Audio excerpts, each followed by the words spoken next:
devidamente autorizado pelo senhor comandante de defesa cibernética, dando prosseguimento nas atividades do primeiro Encontro Nacional de Tecnologias Quânticas para a Defesa. Teremos agora a apresentação intitulada Desafios sobre a fabricação de tecnologias quânticas utilizando supercondutores, e para isso convidamos o professor doutor Francisco Rouxinol, da Universidade Estadual de Campinas. Obrigado. Bom dia, pessoal. Tudo bom com vocês? Bom, nessa minha apresentação de hoje, eu vou falar um pouquinho sobre desafios de fabricação de tecnologias quânticas no país. Diferente das apresentações anteriores, ela vai ser bem mais técnica, vai ter algumas equações, e eu vou mostrar um pouquinho dos resultados que nós obtivemos e das dificuldades que nós tivemos durante esse período para conseguir fabricar alguns qubits no Brasil, tá? Fabricar e medir eles no Brasil. A primeira coisa que é importante lembrar é que toda a tecnologia que a gente usa aqui, os computadores, nossos lasers, o GPS, tudo isso foi devido a um conhecimento que a gente obteve com o desenvolvimento de mecânica quântica. Então, esse desenvolvimento permitiu que a gente entendesse a natureza de uma forma muito melhor e permitiu a gente controlar ela para conseguir construir, por exemplo, chips, construir lasers, construir GPS e toda essa tecnologia que a gente hoje vive imerso nela. Então, inicialmente, os computadores eram muito grandes, né?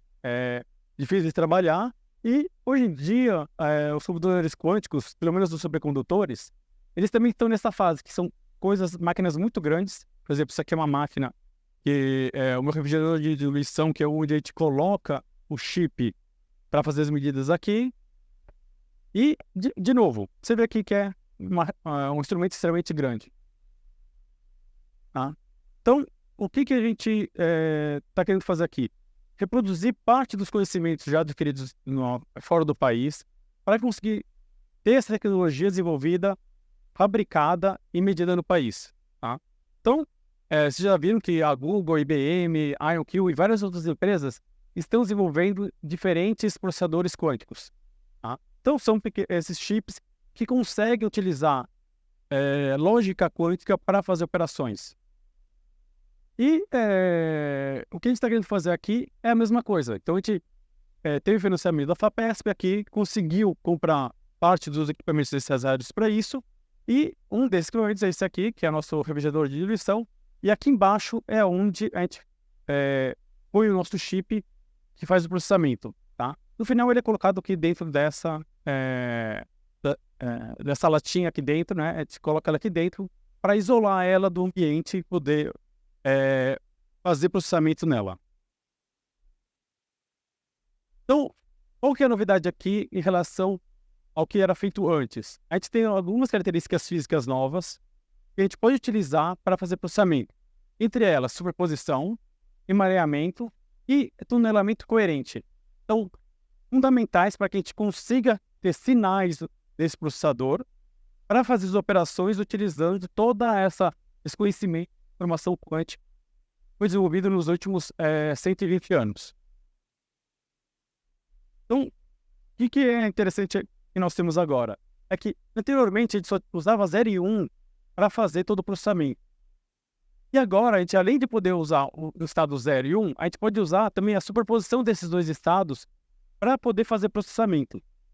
E é o que a gente quer fazer nesses processadores. Conseguir criar, além desses dois estados, outros estados, como esse aqui de superposição, para conseguir fazer todo um algoritmo que vai fazer algumas tarefas que muitas vezes não são possíveis com computadores convencionais.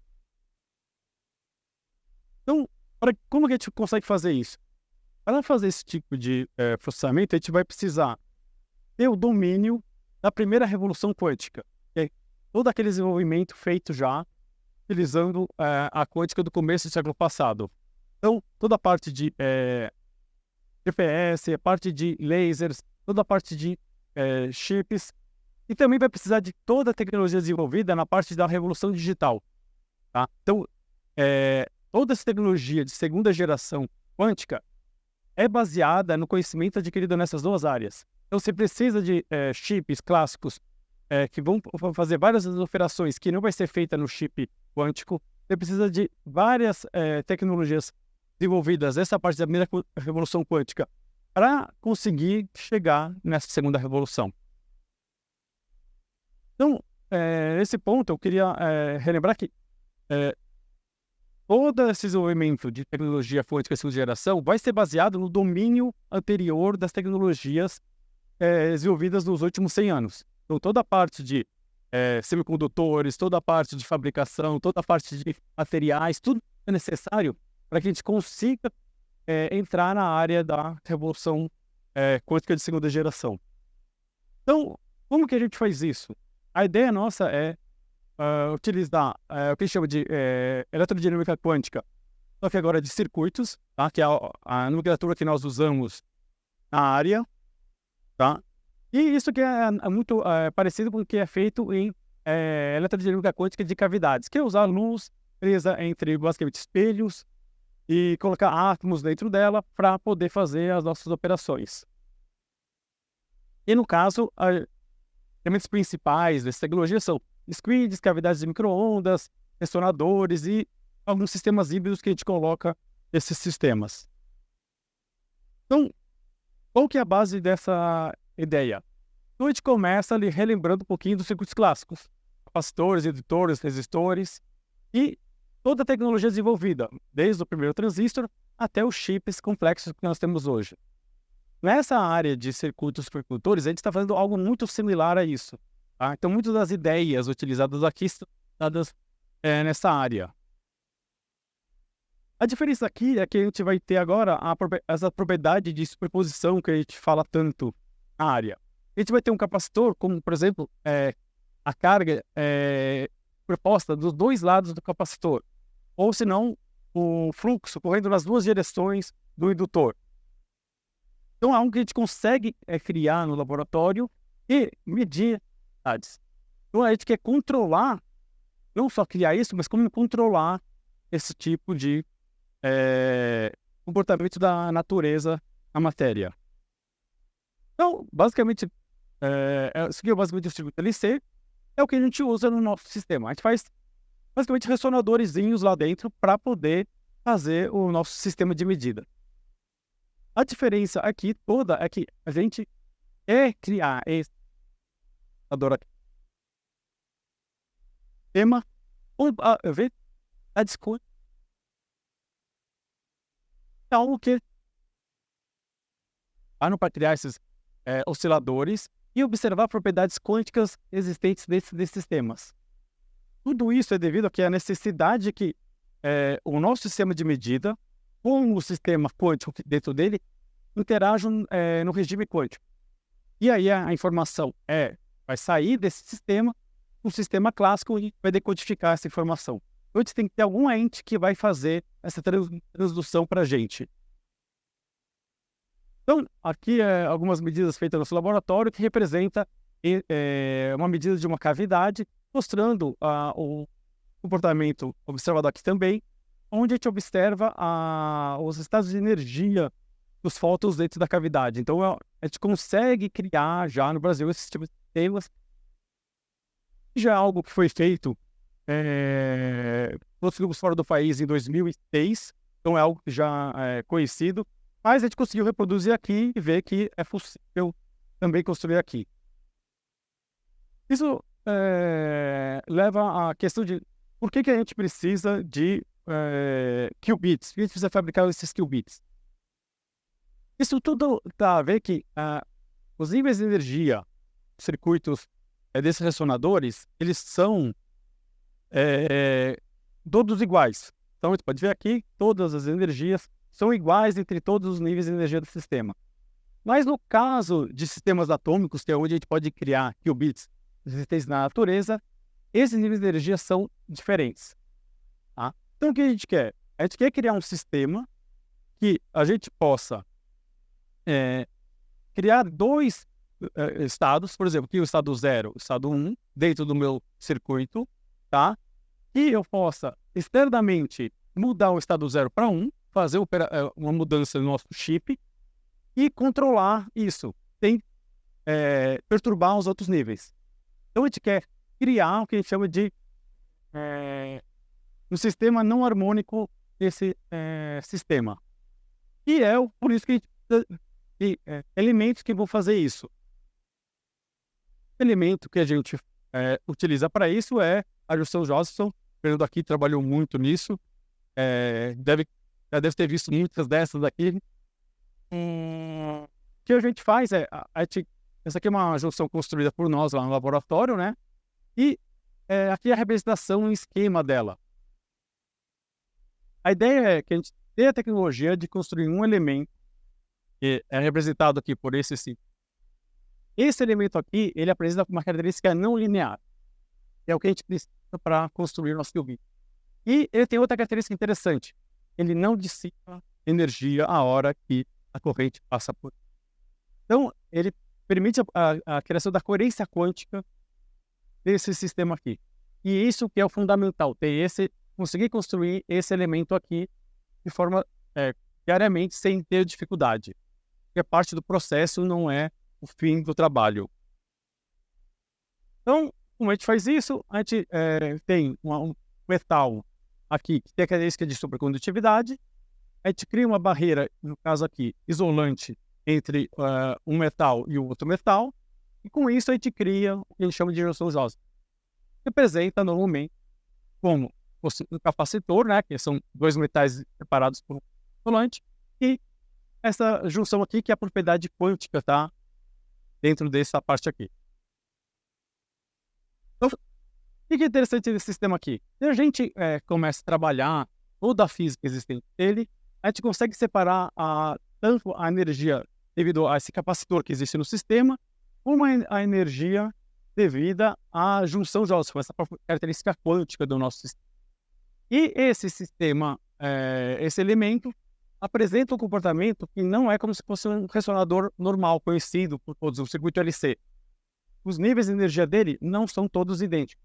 Isso permite que você, externamente, excite só uma das transições dele. Só consiga fazer virar 0 e 1 uma energia específica. Os outros pontos, todos, não são afetados. Então você permite o controle da criação desse estado ali. Então, aí aqui um pouquinho de matemática explicando, né, como a ideia básica do circuito. Você vai ter alguma coisa externa que vai controlar do mundo a estrutura ambiente. Você vai mandar os sinais para o seu sistema quântico, por esses caras aqui. Vai ter aqui o sistema que vai medir o meu qubit e o meu qubit aqui. Então a gente vai ter todos esses sistemas construídos fisicamente no chip para que execute essas tarefas todas. Tá?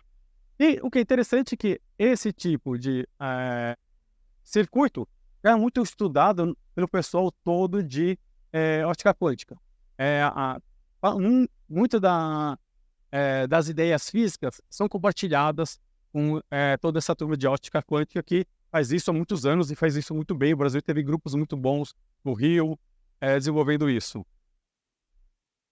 Então, o que é interessante de toda esse circuito? Por que a gente está construindo esse circuito dessa forma? A gente construiu esse circuito dessa forma porque as pessoas dessa área observaram que era possível obter informação do estado do qubit utilizando aquele ressonador. Então tinha um elemento quântico que eu podia acoplar com o meu qubit e tirar a informação do estado dele sem perturbar ele, sem destruir esse estado. E foi o que eles fizeram, e é demonstrado para o pessoal, os físicos e o pessoal que conhece um pouco de quântica, nessa equação aqui. Então eles fizeram todo um modelamento, um entendimento de como que isso acontece, e tem toda uma parte de desenvolvimento teórico que foi feito para pegar nisso aqui. Então, o pessoal começou a pensar nisso, desenvolver todo esse conhecimento, chegou a ideia que era possível fazer isso e começou a testar como eu vou fabricar isso. Como agora eu vou criar um dispositivo e testar se essas minhas ideias funcionam. Então, para fazer isso aqui no Brasil, a gente está trabalhando com vários grupos, tá? O do Ricardo, do Ivan, tem o pessoal também da Unicamp. A gente está tentando desenvolver a primeira parte de fotolitografia de submicrométrica, que é para fazer uma grande parte do nosso chip. Então, toda essa tecnologia a gente tem que ter ela aqui no Brasil e fazer ela aqui no Brasil. Nos últimos 1 ano e meio, acho que há um equipamento que esse laser chegou lá na CBPF esse ano, né? A gente começou a chegar perto desse limite. Então, a gente começou a poder construir dispositivos com uma fotolitografia melhor. Os tamanhos que a gente obtém aqui ainda são da década de 80, tecnologias de microfabricação da década de 80. A gente ainda não está no final dos anos 90, começo dos anos 2000, que é a tecnologia necessária para realmente fazer isso com mais segurança, mas já conseguimos construir bastante coisa utilizando isso. Outra tecnologia é fazer estruturas nanométricas. Então, a gente precisa de máquinas que consigam fazer estruturas nanométricas para a gente construir os nossos qubits. E aí, de novo, a gente utilizou os equipamentos lá no CBPF, no CNPEM, lá na Unicamp, para fazer litografia, para fazer aqueles dispositivos que eu mostrei para vocês anteriormente, aquela junção lá. Então, foi muito trabalho, porque são máquinas com tecnologias dos anos 70, são máquinas novas, compradas há poucos anos, mas elas foram desenvolvidas para dimensões maiores. Então, para a gente fazer esse tipo de litografia aqui, os nossos estudantes estão fazendo isso há 4 anos, né? E a reprodutibilidade de toda essa parte de litografia ainda é muito difícil. Hoje, um aluno do Ivan que está trabalhando com a gente conseguiu uma reprodutibilidade de 90% dos resultados. Tá? Então, uma etapa 90% de certeza que parece que está funcionando. Ainda não é o ideal, porque a gente precisa para esse tipo de sistema, mas já foi uma evolução que no começo estava coisa de 10%, 5% de reprodutibilidade. Também tem toda uma área de corrosão química, caracterização elétrica, limpeza. As salas de fabricação disso são salas limpas, de classe 1000, classe 100, para poder construir um dispositivo com a limpeza necessária para que ele funcione. Tá? E também tem toda uma parte de... a gente precisa de materiais supercondutores muito bons, tá? Além de metais normais, por exemplo, ligas de aço específicas que são necessárias para construir o dispositivo, cobres com alta pureza, todo um conjunto de infraestrutura de parafusos de latão, de uma liga de latão, parafusos de cobre, parafusos de aço inox. Tudo isso é necessário para realmente ter todo o ambiente interno para que o processador no meio funcione. Tá? Então, a gente está trabalhando nisso. Conseguimos obter alguns qubits nos últimos anos, mas a gente fez mais de 1000 amostras nesse período. Então, não foram poucas amostras para conseguir sair alguma coisa. Além da construção das junções, tem a construção do resto do dispositivo. Então, não é... a litografia por elétrons é uma das etapas, das várias etapas necessárias para esse processo. Tá. Então, na litografia, basicamente, a gente faz circuitos como esse aqui. Tá? Esse aqui é o design do nosso circuito. E, de novo, a gente também tem que fazer toda uma simulação e ter modelos para representar cada um dos dispositivos que estão aqui. A gente faz a simulação, vê as energias que a gente quer, todas as características do nosso sistema que nós queremos, fazemos o design e aí vamos para a etapa de fotolitografia de novo. As dimensões necessárias para isso aqui são por volta de 500 nanômetros. Você precisa fazer linhas de 1, 2 centímetros, tá? Às vezes até 10 centímetros, com um espaçamento entre duas linhas de 500 nanômetros. Você já imaginou a dificuldade que é pensar em fazer isso?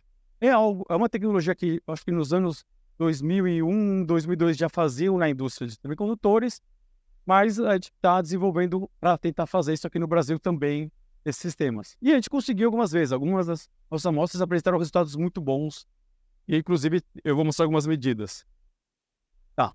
Então, aqui tem um chip fabricado pela gente, tanto aqui na Unicamp, CBPF e no CTI, e aqui mostrando vários dispositivos fabricados um do lado do outro, né?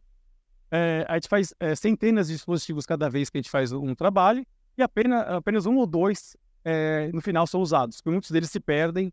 Isso é comum na indústria de semicondutores, né?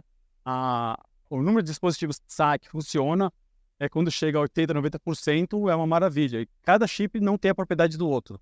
Tá? São coisas específicas da linha. Tá? Essa parte aqui é a parte onde a gente constrói o nosso qubit. Esse aqui é um tipo de qubit que a gente constrói. E essa parte inferior aqui é o nosso sistema que vai medir o qubit. É o que vai fazer a transdução da informação do qubit para outro sistema. Tá? Aqui é uma linha de controle, aí tem mais umas outras características de fabricação que a gente utiliza. Tá? E aqui uma imagem de uma outra amostra fabricada, né? Você pode ver aqui a quantidade de sujeira que aparece, porque saiu da sala limpa, foi para outro lugar. Na hora a amostra se suja, a gente pode perder elas caso uma sujeira caia em algum ponto específico. Então, agora que a gente fabrica a primeira parte, que é fabricar toda a parte de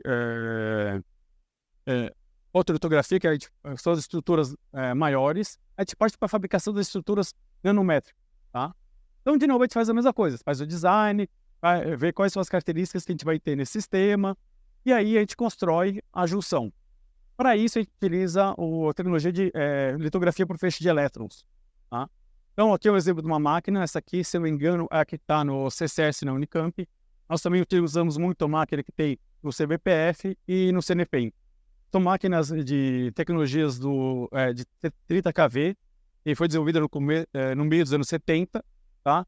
E nos último mês, a FAPESP aprovou um projeto para comprar uma máquina de 100 kV, que é uma tecnologia do final dos anos 90, e permite uma qualidade de fabricação para esse tipo de estrutura muito melhor. Ainda vai demorar 2 anos para a máquina chegar, tá lá, tudo isso, mas conseguimos o equipamento. Essa máquina aqui, a gente faz todo um processamento, faz uma deposição de metais em uma estrutura tridimensional, e a gente consegue construir esse tipo de estruturas aqui. Tá? Isso aqui tem 180 nanômetros, 180. Aqui é um exemplo de uma amostra que foi feita junto com essa, que não funcionou. Tá? Então, a reprodutibilidade ainda é baixa, mas em algumas amostras é possível. E, com isso, eu vou tentar explicar um pouquinho como é que é feita essa litografia por feixe de elétrons. Então, você decide o seu design que você quer trabalhar, faz algumas simulações para ver como é que você vai colocar toda aquela energia no seu fotoresist para fazer fabricação. Então, tem uma parte de simulação aqui. E aí você vem para a exposição mesmo, onde a máquina vai colocar os elétrons no nosso resist para criar a estrutura. E aí tem uma parte de deposição do nosso material supercondutor. No caso aqui é alumínio de alta pureza, mas é alumínio. A gente faz uma deposição de alumínio, a criação de uma camada do nosso isolante, uma segunda deposição de alumínio, e com isso a gente cria uma estrutura desse tipo, que é um zoom dela aqui. Você vê aqui nesse ponto é a junção Josephson, e aqui os supercondutores. E aqui alguns exemplos de junções que elas são muito frágeis, tá? Só de eletricidade estática, aqui é um exemplo de duas delas que queimaram devido a isso. A eletricidade estática é muito... isso aqui tem a 200 nanômetros. Qualquer corrente um pouco maior queima esses dispositivos. Então, desde toda uma infraestrutura para que a quantidade de dispositivos que a gente consegue fabricar funcionando tem que ser alta, para que a gente possa fazer um regime consiga trabalhar de forma eficiente na segunda parte, que é medir esses sistemas. Tá? E aqui eu estou mostrando a imagem o primeiro qubit funcional que a gente fez lá na Unicamp. Foi feito no ano passado. Aqui vocês estão vendo algumas linhas, alguns pontos. Isso aqui é da parte da conexão do chip com o resto do ambiente. Então a gente tem que fazer... que são fios soldados dentro da nossa amostra. Essa amostra aqui tinha 2 qubits nela. Tá? A ideia era trabalhar com os 2 qubits para poder fazer algumas portas lógicas básicas. Só que as características dos qubits não ficaram tão boas como a gente queria. Então a gente mediu apenas um, obteve as características dele e começou desprezou o outro. Esse aqui é a imagem do nosso, feito por nós lá na Unicamp. Então aqui você vê a junção Josephson, né, que é o elemento da propriedade.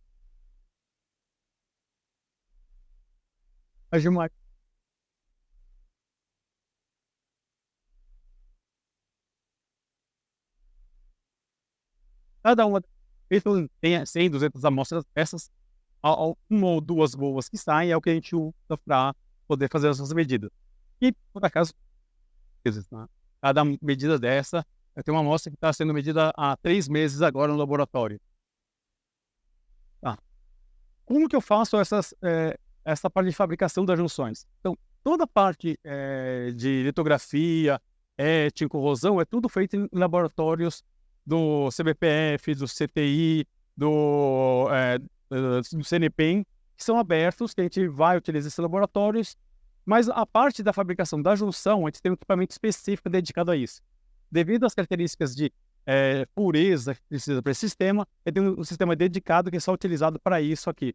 E aqui uma imagenzinha de onde a gente coloca a amostra aqui, né? Tem algumas amostras colocadas aqui para começar a construir essas junções JOS, são esses qubits aqui dentro. Então, a gente fabricou a amostra, trabalhou com tudo isso, desenvolveu o nosso sistema. O que a gente faz a gente coloca essa amostra dentro do nosso refrigerador de diluição aqui. Cada um desses pratos aqui é uma temperatura diferente. Então, no ambiente de fora aqui, nós temos a temperatura ambiente. Esse aqui é o prato que a gente chama de 4 Kelvin, que é a temperatura do hélio líquido. Esse prato aqui está a temperatura de 1 Kelvin, é 1 acima da temperatura do zero absoluto. Aqui é 0,1 Kelvin. Aqui a gente chega a temperaturas de 10 milikelvin. É bem mais frio do que o espaço aqui dentro desse sistema. E junto desse equipamento tem todo um conjunto de filtros, cabos, sistemas de filtragem para trazer os sinais de temperatura ambiente até a amostra que está aqui. Para ter uma ideia, os cabos que estão aqui dentro custam mais do que o resto do equipamento todo. E um detalhe aqui. Esses pratos aqui são dourados. Na verdade, o ouro está aí para proteger o cobre que está nesse sistema. O ouro é só para proteger o cobre, não é para não ter um efeito. Ele ajuda na conexão térmica, mas a ideia dele é proteger o cobre, porque esse é o cobre de ultra alta pureza, né, que a gente precisa para construir esse sistema. Esse cara aqui foi comprado de uma empresa finlandesa, né, junto com o nosso projeto FAPESP. Então, agora que a gente tem a nossa amostra, o nosso sistema de medida, a gente tem que ver como é que a gente vai medir isso. Como a gente vai fazer para medir isso? E eu vi que vocês tiveram uma palestra agora há pouco, o pessoal lá da Tektronix aqui, e o que eles fazem para a medida de radar, né, é muito similar com o que a gente faz aqui. As ideias são muito similares a essas. O que a gente criou no laboratório é feito lá por nós, a gente comprou os equipamentos, montou, fez o software todo, e basicamente a gente tem fontes que a gente gera, controla elas, fontes contínuas, né, que a gente controla elas por um trigger, faz todo um processamento em cima desses sinais e manda os sinais para a nossa amostra. Então a gente cria pulsos em formatos diferentes, com intensidades diferentes, em tempos diferentes, manda esses sinais todos para a nossa amostra, recupera esse sinal retornou da nossa amostra, faz toda uma técnica de decodificação da mudança do sinal durante esse processo, e aí a partir disso a gente tira informação do estado do nosso qubit. Então aqui é uma imagem de como esse sisteminha é.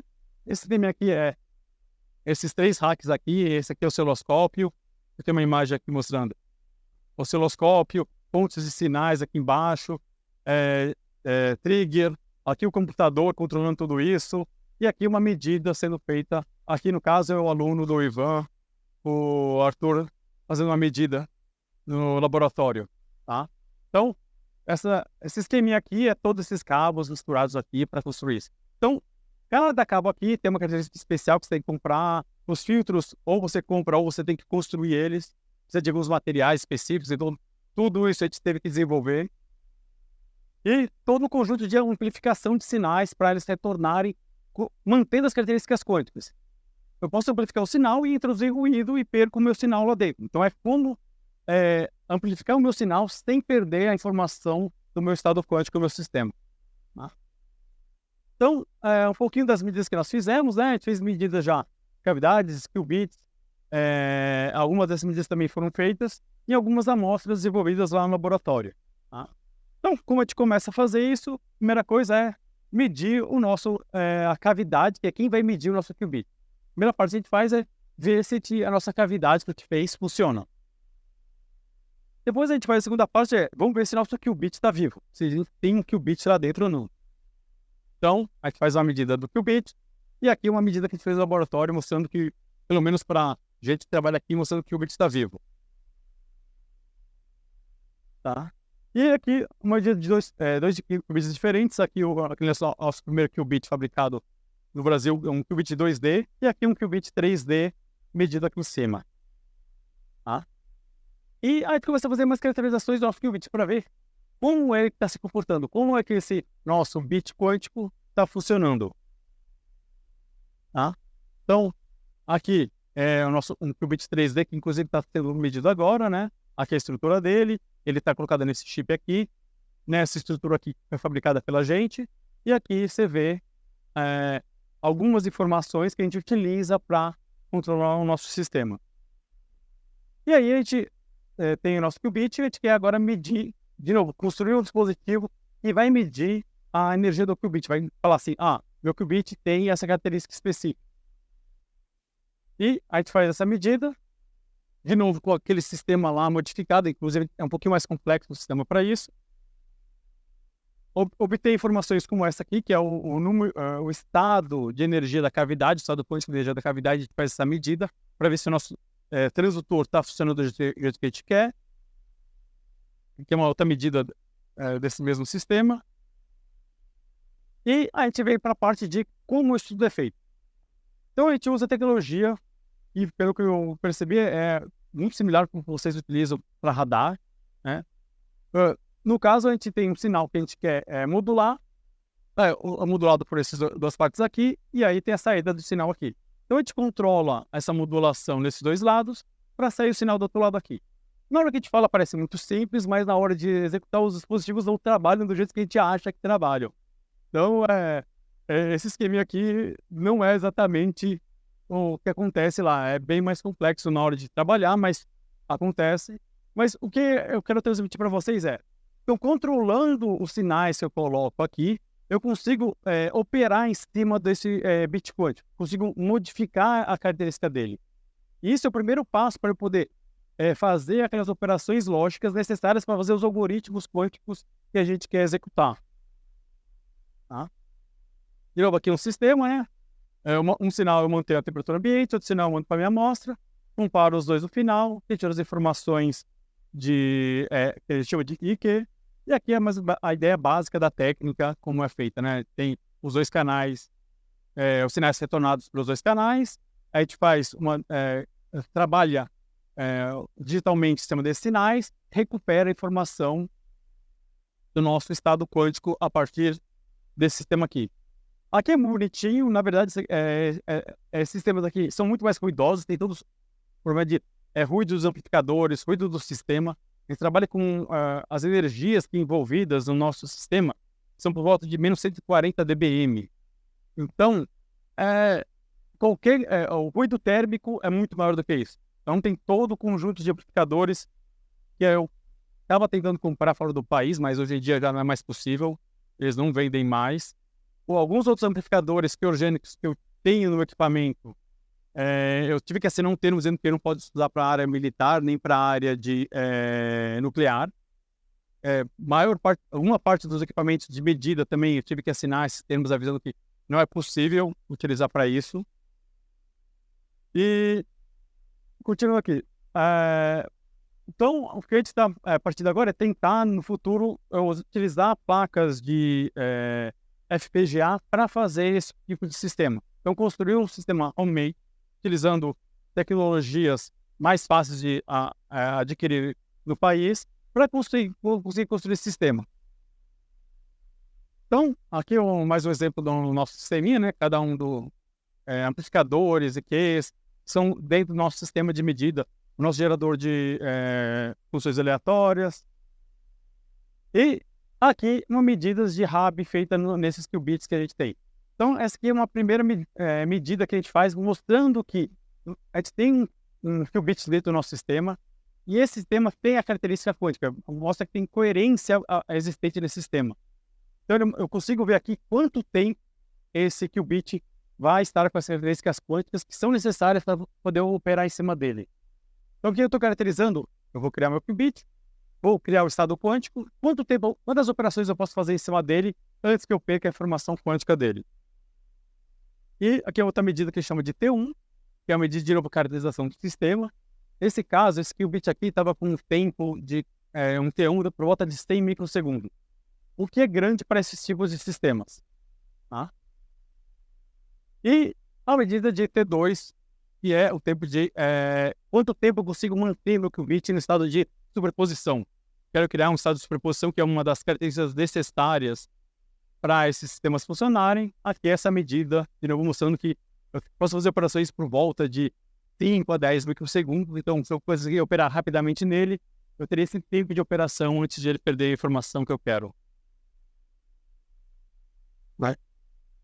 E aí, agora a gente está trabalhando na criação de outros protocolos, de medidas no nosso sistema, para ver se a gente consegue ter um domínio total de como operar nesses sistemas. Tá? Então, aqui o sistema que a gente quer no futuro trabalhar, que são 2 qubits trabalhados numa única cavidade. Tá? Perto da hora do almoço de todo mundo, eu não vou querer ocupar todo mundo muito. Então, além de toda essa parte de sistema de medida, aí também tem que desenvolver toda uma parte de sistemas de... todo o sistema de como é que eu ligo o meu chip quântico com o mundo externo. Então, a gente tem que comprar cobre de ultra alta pureza, placas de PCB com características eletromagnéticas específicas, conectores específicos, para construir porta-amostras, que é onde vai colocar o chip quântico, para interagir ele com o mundo externo. Então, toda essa parte aqui também tem que ser construída aqui. Não é algo, não é tão fácil assim de comprar, então você tem que basicamente comprar os materiais, ir para uma oficina mecânica, pedir para o cara construir daquele jeito que você quer.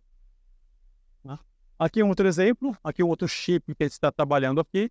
Então, cada um desses fiozinhos aqui é uma conexão que a gente precisa para deixar as características do nosso chip de acordo com as características que a gente quer estudar nele, né?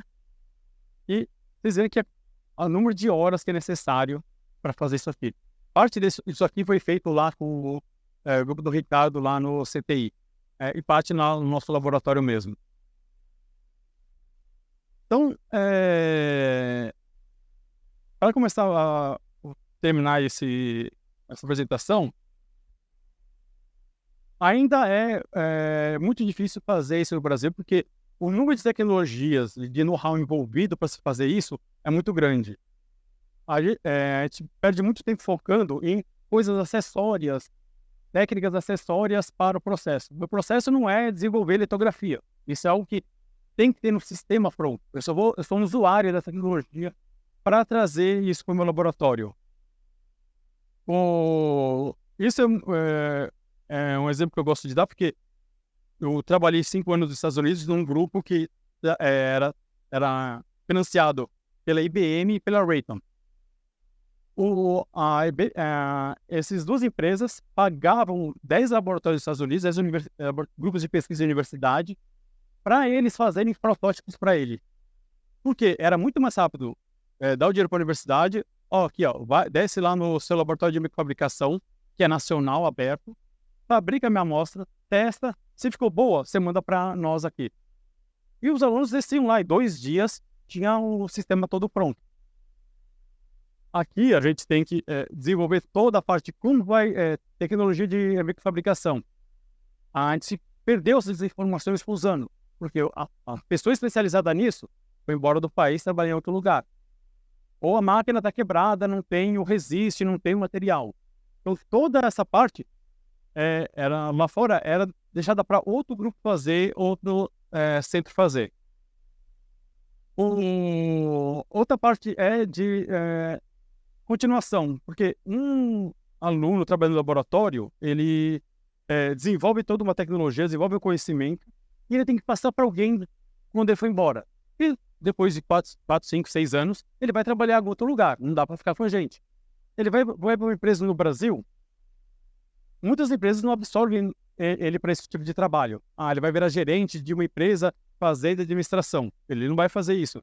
Então, se a gente tem um hiato de financiamento, a gente não vai ter uma outra pessoa para colocar trabalhando com ela, que eu vou chamar de uma sombra.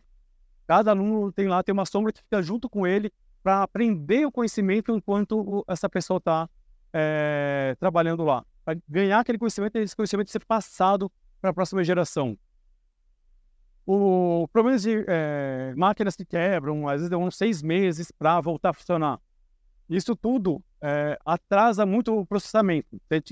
Lá fora, esses centros são autogeridos, você chega lá, usa o processo, volta para o seu laboratório e trabalha na parte de desenvolvimento do sistema ou medidas do sistema. Tá? Então, um outro ponto importante é uma coisa que eu tenho dificuldade no Brasil de entender, por que lá fora o grupo tem 4 pós-docs e tem 4 alunos de doutorado ou 3 alunos de doutorado. Quem faz pesquisa fora do país é pós-doc. Pós-doc é a pessoa que está no laboratório para produzir, já é treinado, ele entende facilmente como as coisas são feitas e é o cara que vai dar o sangue ali para construir aquilo. O aluno que chega no doutorado, acabou de sair de graduação, vai ter que aprender técnicas, vai ter que fazer cursos para entender como aquilo funciona. Aí depois de 3, 4 anos, ele está começando a ficar independente, ele vai embora do laboratório. A gente perde ele vai trabalhar, ou arranja um pós-doc em algum outro laboratório, ou ele não consegue nada, vai para fora do país. Meu aluno doutorado, depois de 4 anos, em janeiro, está indo para a França trabalhar em Grenoble. Outros 4 alunos meus que vieram começar a fazer o mestrado comigo, fizeram iniciação, foram fazer mestrado. Um está em Yale, outro está na Inglaterra, outro está na França e outro está no Japão. Porque eles queriam... tem até interesse em ficar no Brasil, mas a gente não tem bolsa para eles, a infraestrutura não é tão adequada.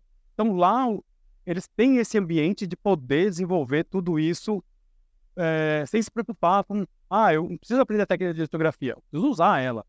É parte do meu processo, não é o objetivo do meu trabalho. Tá? Então tem aqui um conjunto de informações que eu coloquei. O pessoal mais velho é muito mais indicado para isso, que eles têm muito mais vivência da área do que eu, tá? E alguns chips que alguns trabalhos que a gente está fazendo, né? A gente está trabalhando com chips quirogênicos semicondutores, tá? Chips semicondutores de baixa temperatura, toda uma parte de aquisição de alta velocidade desses sinais. E aqui eu tenho outros trabalhos que a gente tem interesse no nosso laboratório, né? Então, para terminar aqui, agradecer todo mundo que ajudou a gente de alguma forma, tanto o pessoal que financia a gente, como o pessoal que trabalhou junto com a gente. E dizer que o nosso grupo está aberto à colaboração com todo mundo. A gente quer colaborar, a gente já colabora com o Ivan, colabora com o CT e com o Ricardo. Estou conversando com o Fernando também. A gente não tem esse problema de passar informação e conversar, mas é um que demanda muito, é um conhecimento, são vários conhecimentos que você precisa para dominar isso.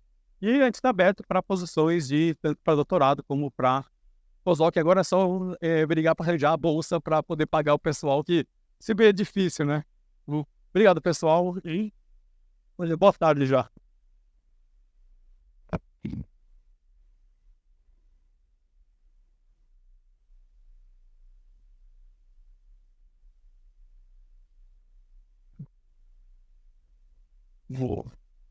Professor Rochinol, agradecemos a apresentação do senhor pela premissa do tempo e aspectos contratuais com os nossos palestrantes. O professor Rochinol passará o dia de hoje conosco, vai almoçar conosco. Então, temos outras oportunidades para realizar esses questionamentos. A comunidade de física está aqui nesse evento conosco.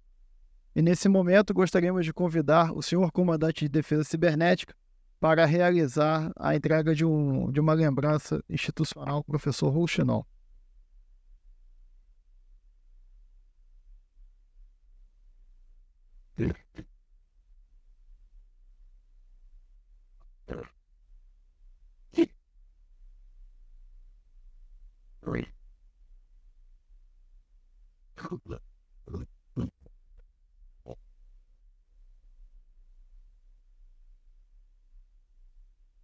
Pronto.